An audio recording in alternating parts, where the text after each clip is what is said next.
Oh Nitin? boy, it's really something super fantastic here. You couldn't ever imagine this. Roger, we know about that. Could you go the other way? Go back the other way.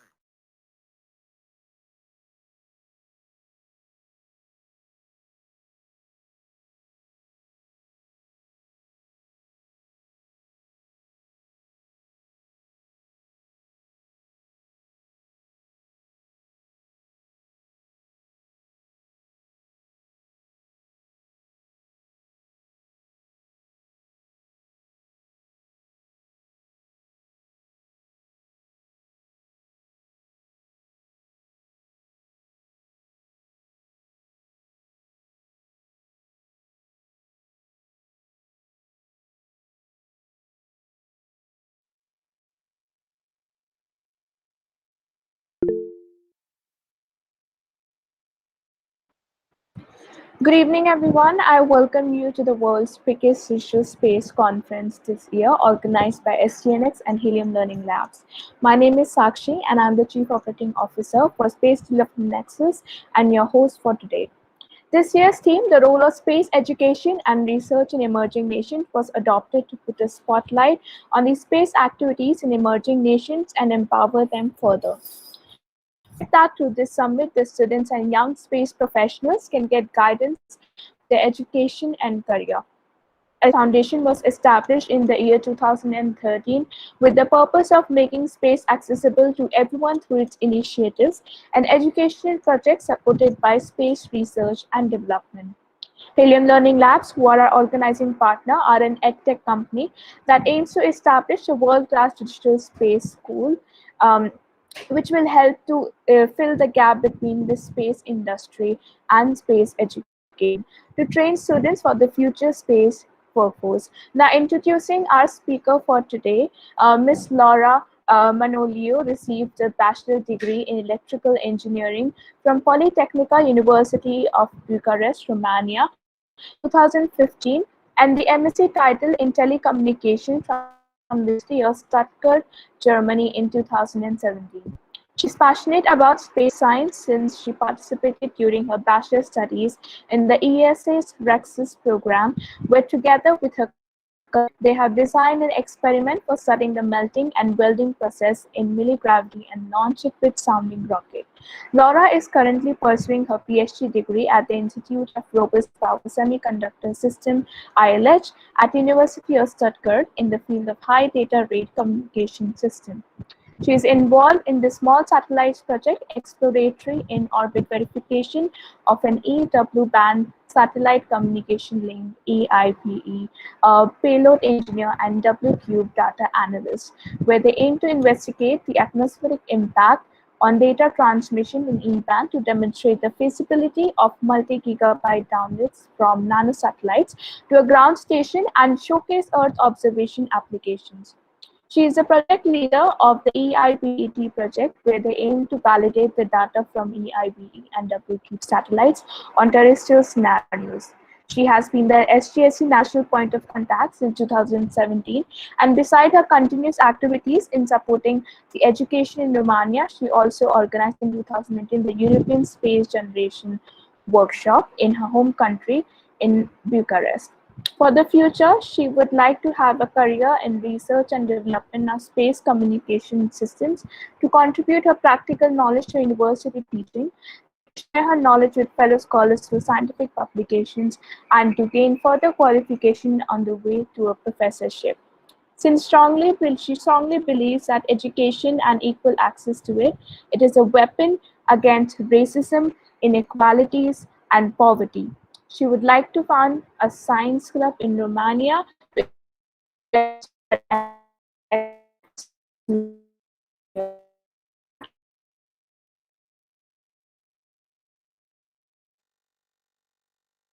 The stage is all yours. Thank you very much, Sakshi. Thank you very much, Nitin. Thank you, Helium Labs and SDNx for this really nice opportunity and this introduction. I'm very nervous, to be honest. Yeah, welcome to my presentation, and thank you for this opportunity. And yeah, it is my pleasure to be here with you. Yeah, I'm as you already said, I'm the national point of contact for Romania in Space Generation Advisory Council, which works in support of the United Nations Program on Space Applications.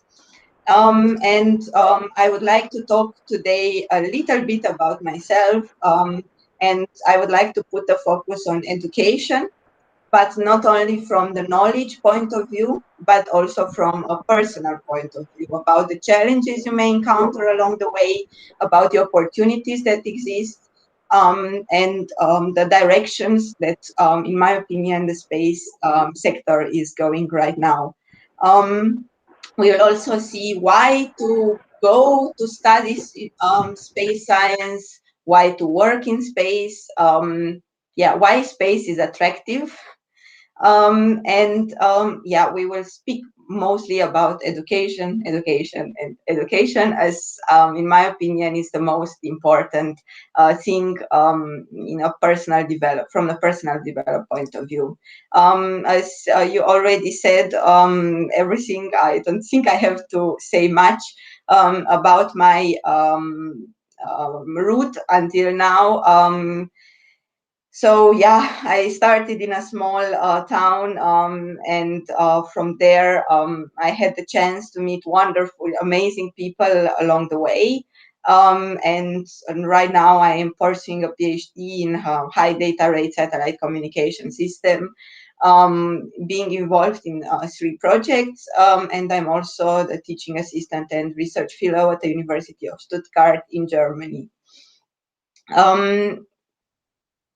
Yeah, how everything started.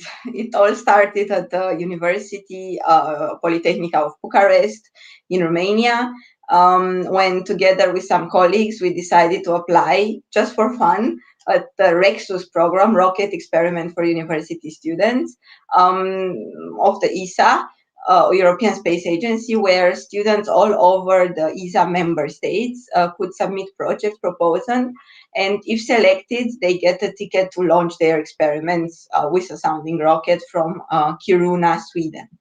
The surprise was that we were accepted, and since then started my space odyssey. There we had amazing times with incredible, awesome people to whom I am extremely thankful for who I am today. You can see them all in the pictures. And yeah, I've learned with them to work in a team. I've learned immensely by doing, and from the more experienced colleagues. I've learned to cooperate and to find solutions when there are none. That a team stays a team, and stays together, works together, has fun together, regardless of the obstacles on the way. And this was my main message and the thing which I'm taking with me everywhere in all the projects I'm involved. I try to reproduce that team atmosphere, however, it's not working the same.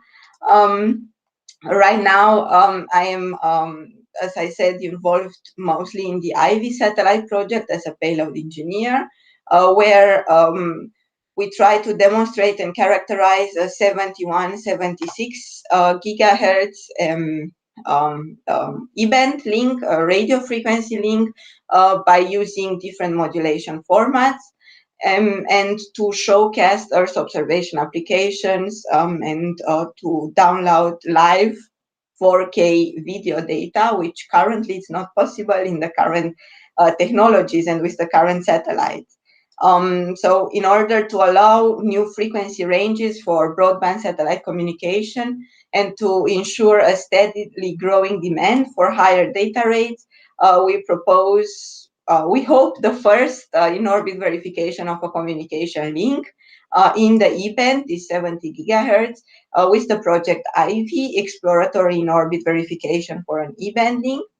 And on one hand, with the planned data downlink from the CubeSat, to the ground station, we want to check the feasibility of such high-speed data links in a new frequency range for satellite communications that will also be assessed in the orbit scenario. On the other hand, as I said, applications like Earth observation will be addressed with the planned payload, since in the future such application could increasingly be served by nanosatellites in the low Earth orbit. For various applications based on W-band satellite communications, such intersatellite links or duplex capable data links for global mobile and internet coverage via satellite networks, most not commonly known are 5G, 6G, NG, innovative platforms, and much more. We work in a consortium with multiple project partners. And right now the satellite is in the development phase, and next year in this time we plan to launch it. We have actually the launch. What is SGAC, Space Generation Advisory Council, where in my free time I'm the national point of contact for Romania since 2017. The SGAC works in support of the United Nations Program on Space Application, and it is a global non-governmental, non-profit organization and network which aims to represent university students and young space professionals aged between 18 and 35 to the United Nations, Space Agency, industry, and academia. The headquarters is in Vienna, Austria, and the SJC network of members, volunteers, alumni has grown immensely in the last years, and now it counts more than 15,000 members representing more than 150 countries. That's a very big network, and it's really nice to be part of such a team and of such a network. Also, a role of SJC is to give the next generation of space sector leadership opportunities and voice in the global space policy. And I think, in my opinion, the most important is network, which is, you will see later on why I consider it very important. There are 5 main pillars on which SJC is based: events or network. The project groups enable the members to shape key topics on space through technical papers, policy briefs, and recommendations that later on go to governmental institutions. There are scholarships to attend different summits and UN related activities. I think you all ask yourself, or for students or kids who don't know what to study, and also for countries, like the topic of today of Space Summit is for the space for emerging nations. Why to invest in space when there are so many problems in the world? Hunger, natural disaster, pandemics, and many more. Why to invest in a sector which is expensive, which is political, and which is technological complex? And to answer this question, I would like to play a video, which it's very short, but it can speak much more than I can say about this topic. And give me just 1 second. I think now you should be able to see.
So yes, the video said more than I could. Yeah, the space is not anymore expensive, political and technological complex. It was in the last decade, but it's not. And this is proven also by Forbes, for example. This is the global space tech ecosystem landscape for the second quarter of 2021. Yeah, the inner circle, it shows the hubs and the research and development centers, the education centers, around 130 such known organizations right now. The middle circle shows where the money are coming from. Only this little portion is coming from public sector. The rest are investors. Investors, there are around 5,000, which are known right now. And the outer circle represents the companies involved, more than 10,000, with the biggest portion in navigation and mapping and cloud solutions. However, this circle is very dynamic. These portions are changing very fast. And there are very fast increases in satellite communication and remote sensing. It is astonishing how fast the market changes. And Forbes recently published an extremely optimistic market prognosis of $10,000 million until 2030. And even if only a portion of this is realized, it is extremely impressive. Space is definitely the next big thing. And I can only encourage you to go for it and study well so that you are in the center of the attention of the next big thing. I would like to, these were the main space team players that I could identify. I would make a little application based on Romania because that's the place I'm coming from and I know. Romania is an important actor in the international space sector, being a member of the European Space Agency and the European Union. And yeah, the Romanian Space Agency, ROSA, is coordinator Romania's national and international space activities, is the governmental side. And the symbol of the Romanian space activities is represented by Mr. Dumitru Punariu, the only one until now, we hope we will have more, Romanian cosmonauts that put our country on the map of space explorers. So these are the governmental sides. Then there are the universities. There are many more in Romania. Why the only one is Polytechnica is because I studied there, no, but because they recently started ESA lab where students can do their thesis, their research thesis, master, bachelor, PhD thesis in collaboration with ESA in ESA projects, and where there are talks and workshops organized by ESA right in Bucharest at the Polytechnica University. The countries are cooperating for bigger projects. There is no country who can achieve huge missions alone. But you need also research institutes. There are only a few which are displayed here. They are in Romania, but there are many others. These are, let's say, the most, the well-known ones. Then there is the media who has to increase the interest of the public. Space sells. Everyone, when it hears about a space activity, it's excited, and yeah, space sells. There are some extremely nice videos and talks in the space media in Romania, which I can only recommend. There are also NGOs to teach, to be complementary with the universities, and to give more practical insights, and to apply different projects and find teams. Again, here on these slides are only examples. There are many other more. And yeah, space inspires, space gives the hope that you can achieve everything. So yeah, the role of NGOs is to continue and to take what media is providing, to take at the next level, at the technical, more in-depth studies and levels. And then last but not the least, actually most important, is the industry, which basically develops the products, which drives the technology. Again, only some examples. As I said, Romania, being part of the European Space Agency, will play an essential role, for example, in the HERA mission of the European Space Agency, and it's the first mission for planetary defense, as part of an international asteroid deflection effort carried out in collaboration with NASA. ESA awarded a multi-million euro contract covering the detailed design, manufacturing, and testing of the HERA, set to perform sustained exploration of a double asteroid system. 4 companies and 1 research institution from Romania will contribute to the mission. GMV will develop the navigation related component that is based on image processing from the guidance, navigation, and control system, and the fall detection, isolation, and recovery. Additionally, GMV is also responsible for the developing and production of the unit processing image. ATOS Romania will be involved in the ground testing system for the satellite and primary data processing. Sonovision will be responsible for the harness system, and phase will carry out the planetary altimeter manufacturing and testing for both hardware and software. Last but not the least, as research, the National Institute for Research and Development for Optoelectronics will contribute to the planetary altimeter optics and development of the optical ground support equipment.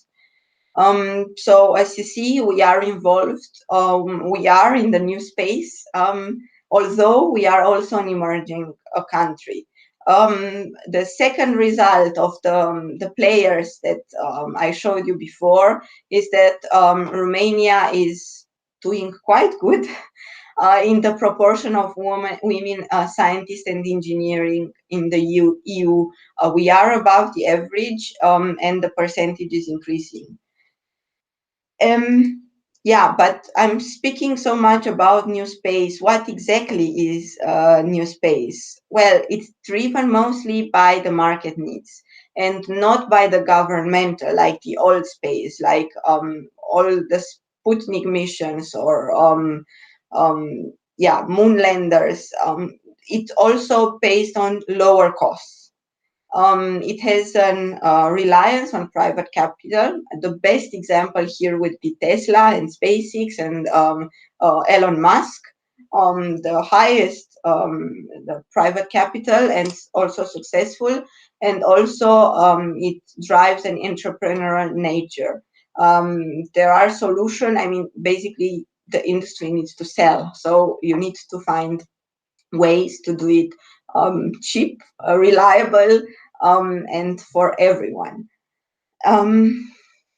Yeah, the new space, it's also, let's say, called Space 4.0, at least by the European Union.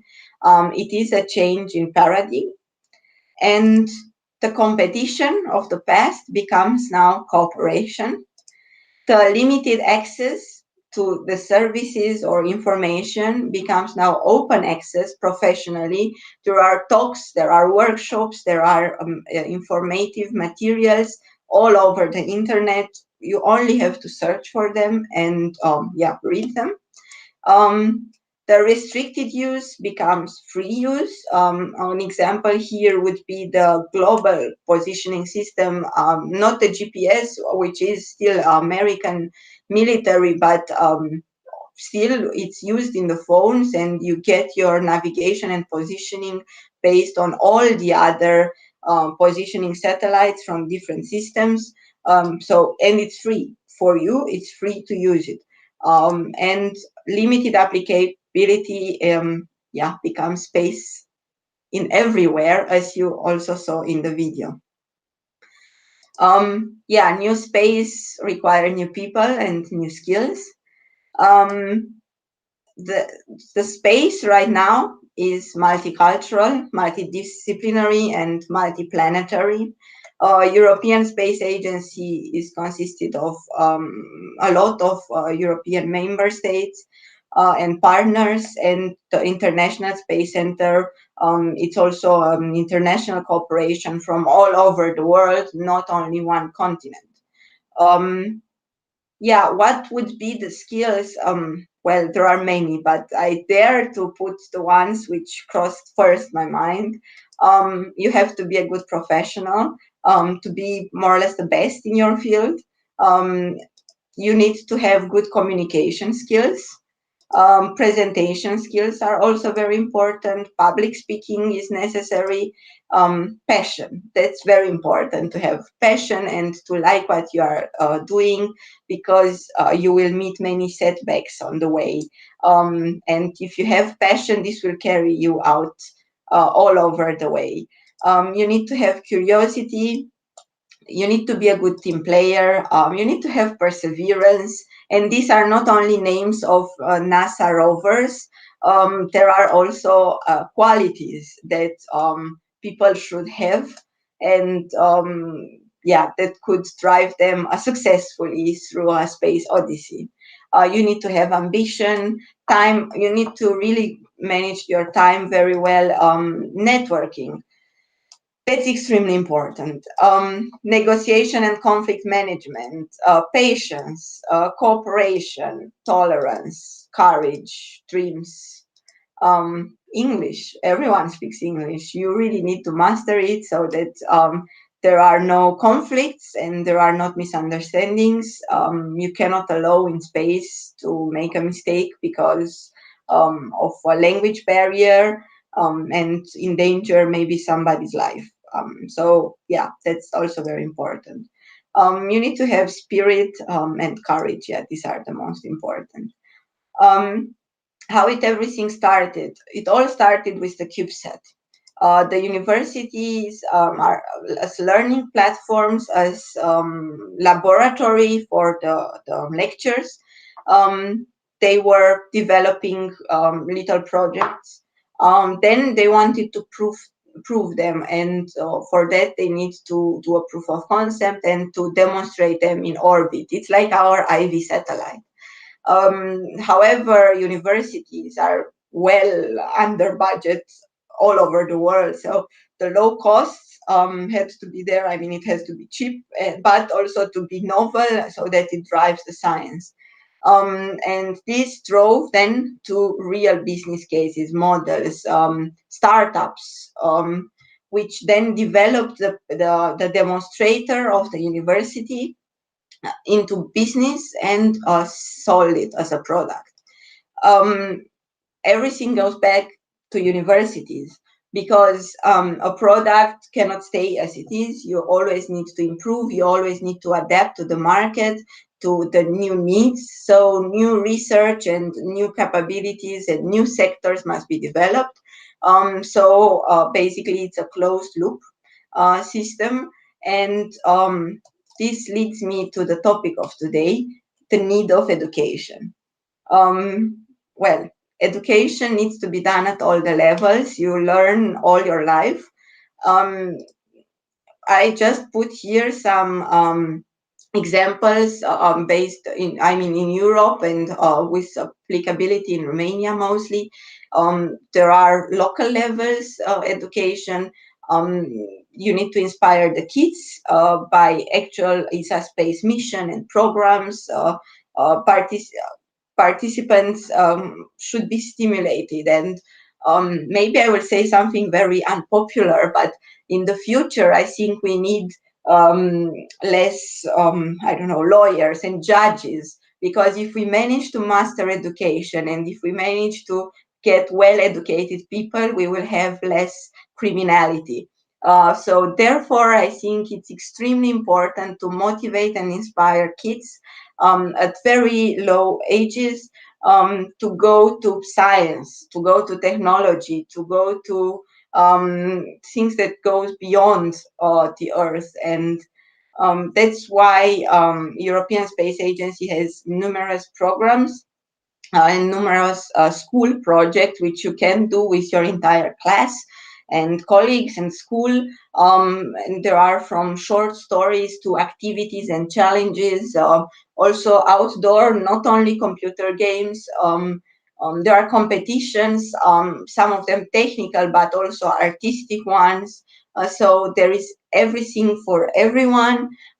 People should only dare to try. People should only be inspired and search for the information. There are also summer courses for teachers organized by ESA and space education resource offices in different countries to teach the teachers to bring the space and technology in their class, to show how the practical applicability of what they teach. This I find very important to attend. Then there are, let's say, national and international levels, also at the universities and trainings.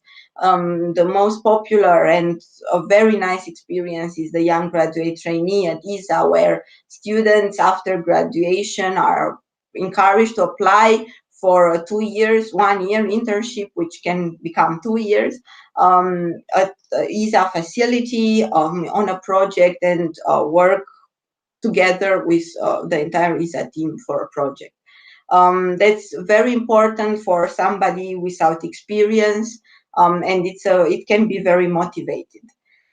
ESA Lab, as I mentioned, at the Polytechnica Bucharest, and there are the ESA project and programs, the Rexus, which I mentioned before, and there is now another Romanian team which is in the program, ECRIDA.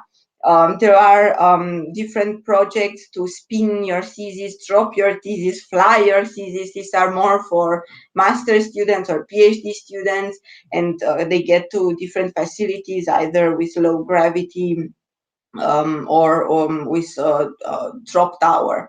There are the trainings organized by ESA Academy, and many, many more resources. And that's where I say that network is very important.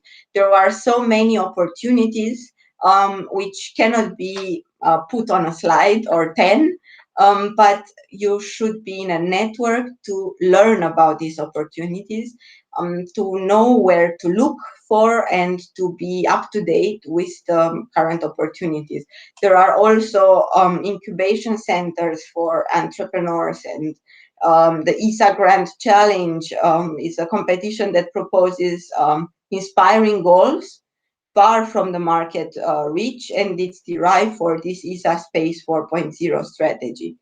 There are many opportunities. Just create a network and be connected and be up to date, research and learn. And my last message of today is that Space 4.0 is here, and I'm sure you want to be involved. There are new opportunities, there are new challenges, there is a new paradigm, and we need new people. So knowledge and network is power. Learn so that you are a good professional, and enjoy what you are doing. Thank you very much for your attention, and now I am open for questions. Thank you, Ms. Laura. Thank you for the amazing presentation. I definitely loved the video that you that you represented in your presentation, which showed that what will happen if we do not have space for one day.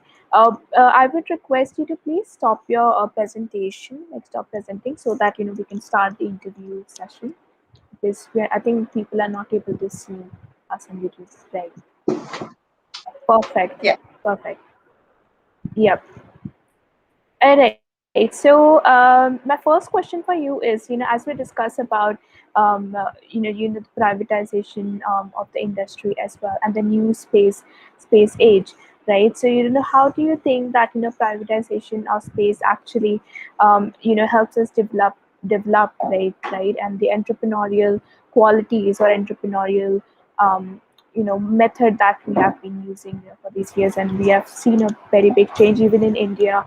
There have been a revolution in these 2 years where we introduced with a lot of private players. So how do you think this will take us ahead, and are you excited about any particular startups in Romania?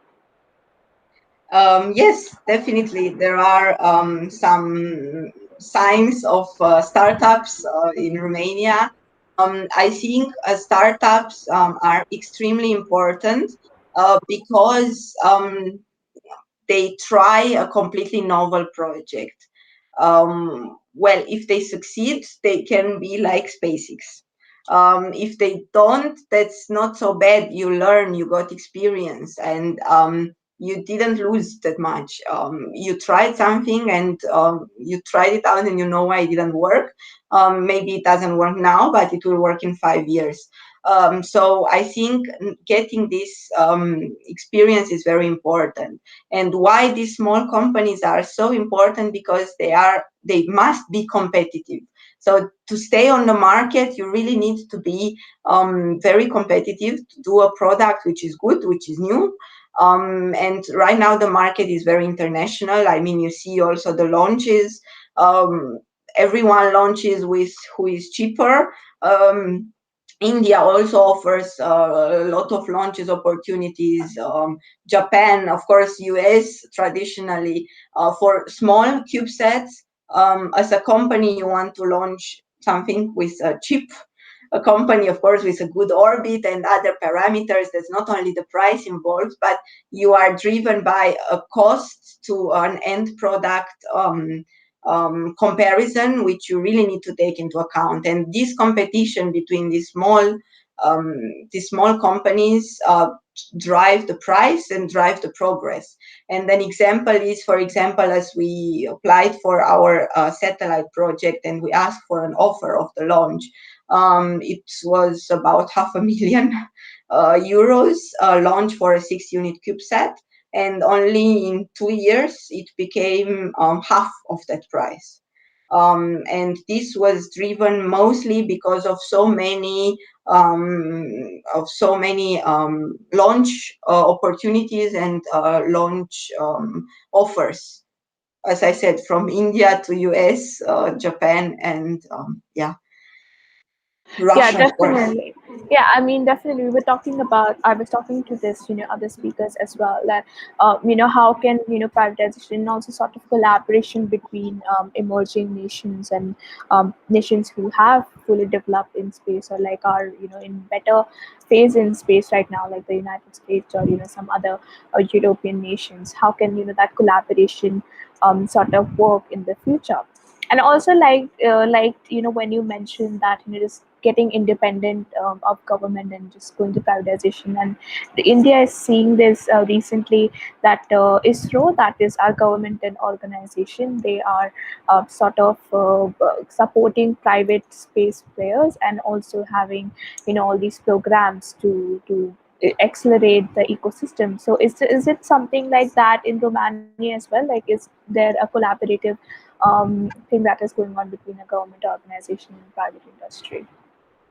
Yes, definitely there is. And in Romania, there is also a big cooperation also with the other European countries, European Space Agency member states also. The big companies, I don't want to say names, the very big companies, the huge players are also making some subsidies in Romania, but also through the ESA incubator centers, people can start business in the space sector. And right now, right now there are discussions to have also such an incubator center in Romania, which definitely will encourage more people to try to do a startup, to do a business in the space sector. And I think Romania is particularly privileged because of the very good education. And I think that's also true in India. And I would dare to say a bit in the East countries. Because as you saw also in the plot of the women and women in science distribution above the European age for Romania, I'm sure that the percentage is more or less the same for 40%, more than 40% also in India, of women who are studying science and technology.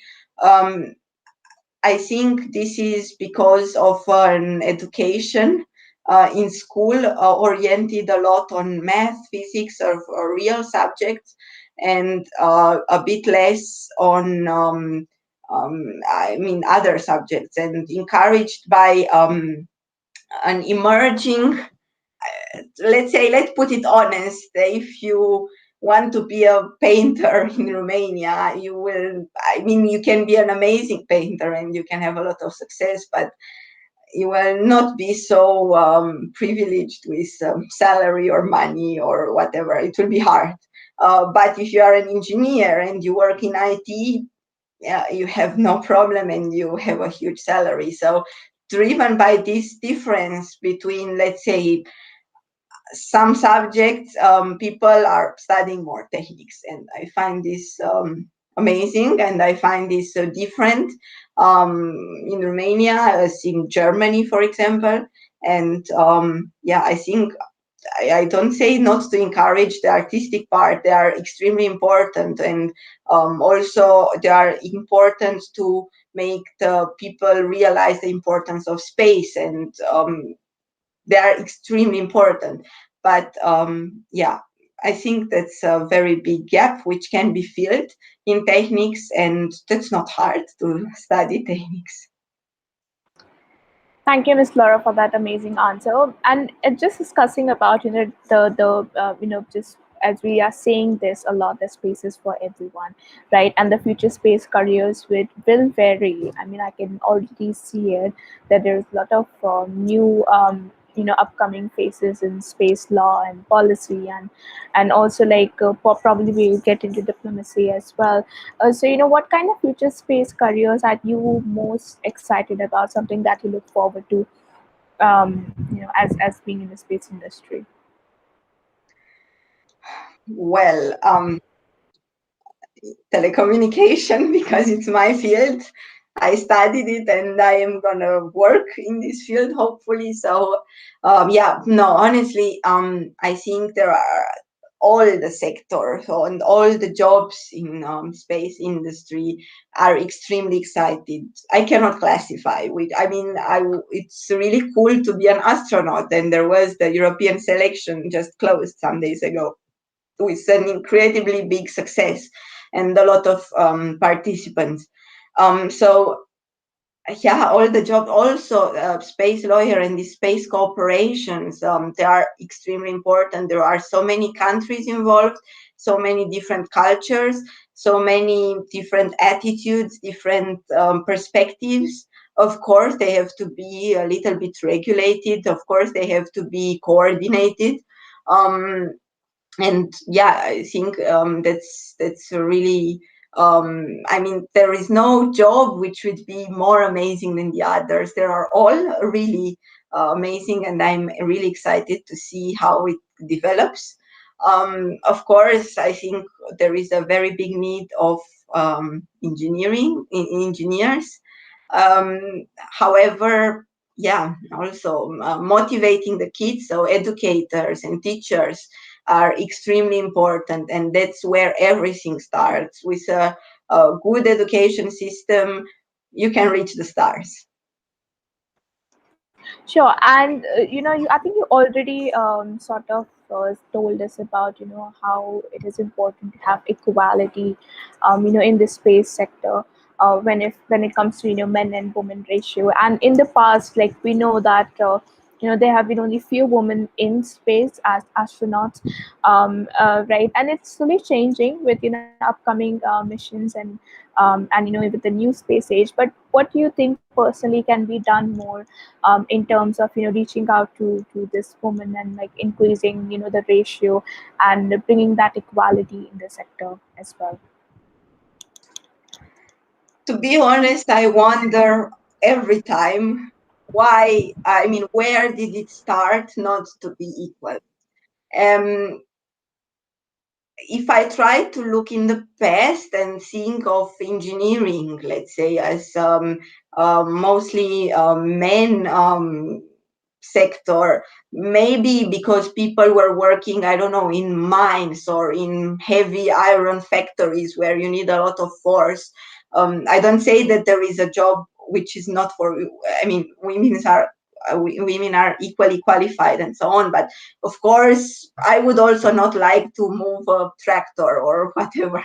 So if you think about, let's say, physical activities and hard physical activities, I would understand why it's a difference. I mean, I, I could track it, not understand, but track it. But I would never understand why, when, for example, now most of the jobs in engineering are done on a computer and you design something, you simulate. Of course, you also do practical things in the lab, but they are like small, delicate. I mean, there is nothing which would stop. I mean, there is nothing which should be against women to work in the field. And I really don't understand why is this difference and where the stereotype is coming from.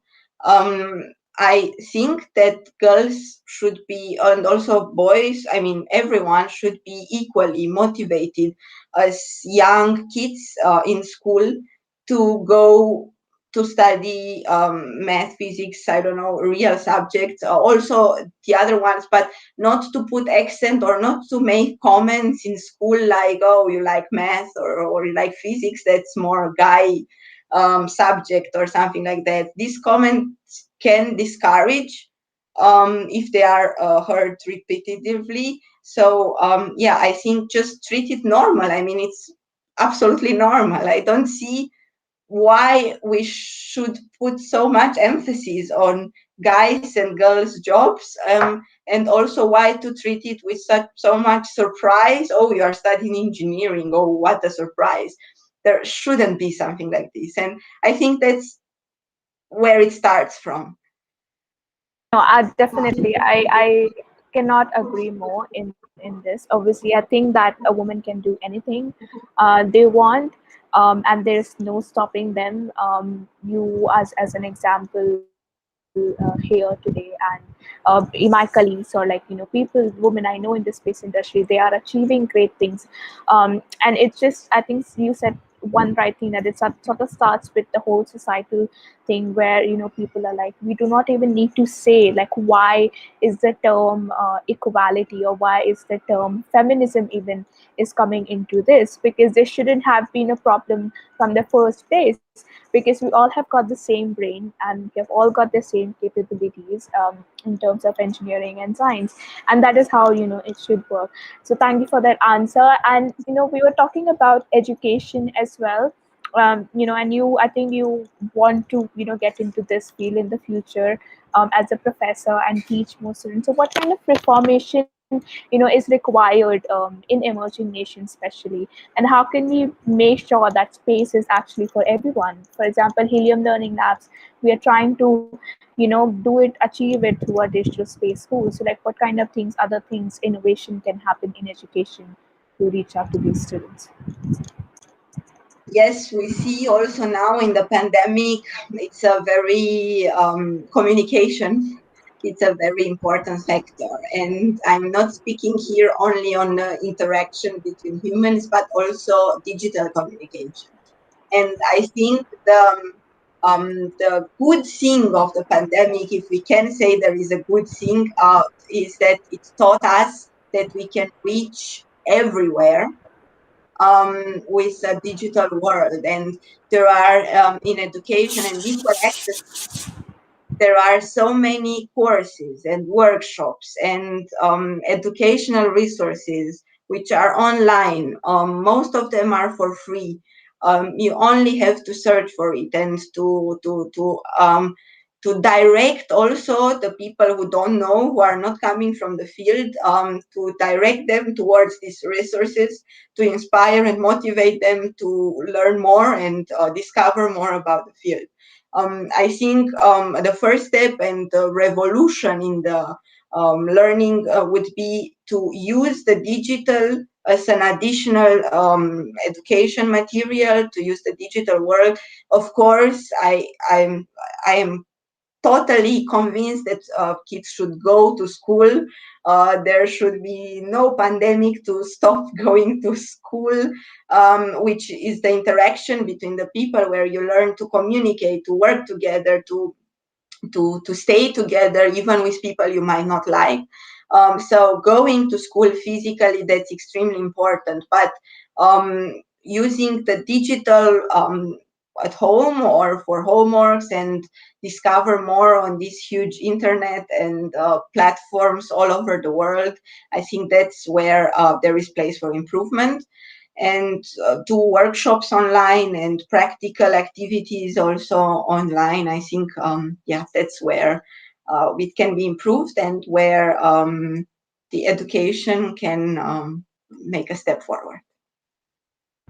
All right, this is sort of fun question that I have, and it is very trending because this Sunday we are going to have our first step towards, first big step towards space tourism with, the mission of, Virgin Galactic, and I'm pretty excited because, there's going to be an Indian woman origin, the second Indian woman who's going to go into space. So, what do you think about this change that is going to happen, and like how excited are you about space tourism? I'm really excited also. I can't wait that this becomes commercially and cheap, that I can also go in such a trip. I'm really excited, and I think also that's also an example of these little companies or startups which have an idea, is this space tourism, but you have to make it cheap. I mean, nobody would pay, I don't know, $100,000 to go 1 minute to space. I mean, yeah, there will be some very rich people, but that's all. So you need to make it cheap and affordable. And yeah, I'm really, really excited. And I think it's a big changer, also a market changer. And yeah, I think also when you go by plane from city A to city B, you are also excited. It's a trip. You go somewhere really like holiday. So imagine now seeing the Earth from above. Yeah, seeing the Earth, being in space, and look at where your home is. I think that's amazing, and I'm really, really excited. I can't wait. I It will all, definitely yeah, watch the launch. definitely same. I think it is definitely living in the best time we can be living in, and it all seems like science fiction, but it is actually happening. It is turning into reality, and it will definitely affect the market as well. And having more startups, and I was looking at this startup recently, that supported teamwork between astronauts. So there's going to be a lot of small and big startups in the space industry, sort of unique things that is going to happen. And my last question to you, and then we will finish off this session for today, is what advice would you like to give young professionals and students, especially the girls and women who are part of the space industry, who will shape the future of the space industry, and what should be their next step? Well, as you said, it seems incredible, and it seems science fiction what is happening right now in the world. And this seemed even more science fiction 10, 20 years ago. So the advice I could give is just dream and follow your dreams. Don't be discouraged. There is no wrong dream or wrong idea or wrong path. If you like it and love it and you have a passion for it, just go for it. And there will be obstacles, many, but if you have this passion, you can be, you can go through all the disappointments and the bad things.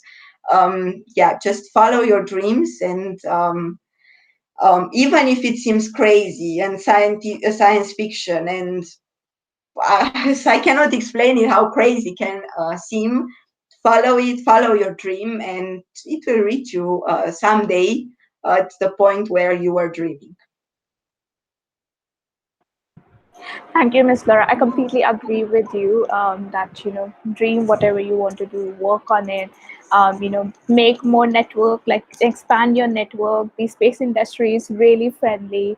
All the people are very supportive. So go ahead, connect with Laura, connect with all of our other speakers as well who are running Global Space Summit.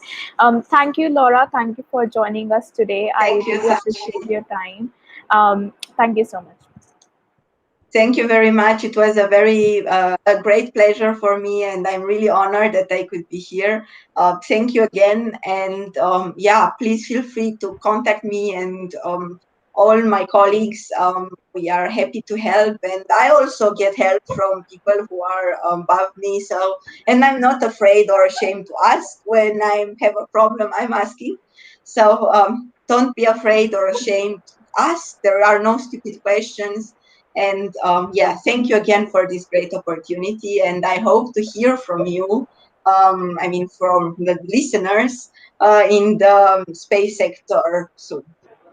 Thank you, Ms. Laura. Thank you so much. Thank you. Goodbye. Take care. Bye. Thank you. You too. Goodbye.